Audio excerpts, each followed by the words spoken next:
Hello, it's Steve Jamieson here, Managing Broker of RE/MAX Crest Realty Westside with your frequently asked questions. Today's question comes from one of our agents at the McDonald Street location, and they're asking, I have an accepted offer on one of my listings and a backup offer in place.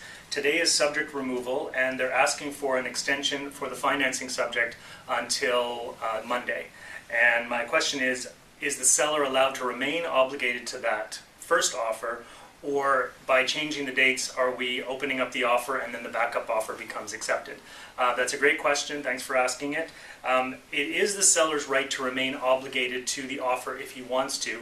There are certain situations you want to avoid, which I'll cover in a second, but simply extending a subject removal date, presumably you're going to get the other subjects removed and you're only extending the financing, but it doesn't really matter. The seller could extend all the subjects if they want to for an extra couple of days.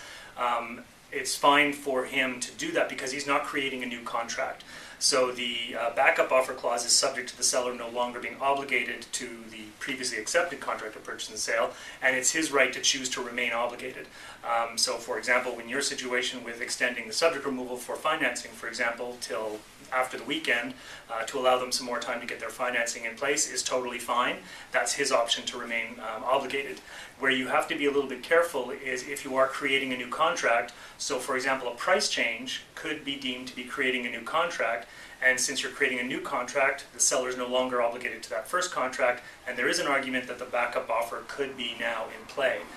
None of us are lawyers, none of us should pretend to be lawyers or try to be lawyers, so this is one of those things where I don't recommend that you give that advice to your client. If they're contemplating giving a price change to a client, you might want to have them get independent legal advice.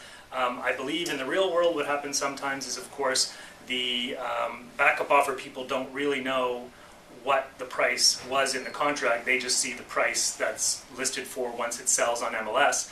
And so I guess in the real world, as long as you're not telling them what that price reduction was, or you don't tell them about a price reduction, they really have no way of knowing. But be very, very careful with this and seek the advice of your managing broker, because if you're creating a new contract by changing the price, for example, there is an argument that you could be putting your seller in a position where the backup offer is now technically accepted.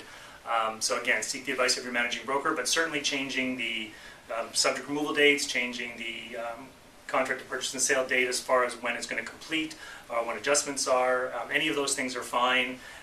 Changing any of the terms really are fine as long as you're not creating a new contract, which a price change would do. So hope this helps, and good luck with your situation.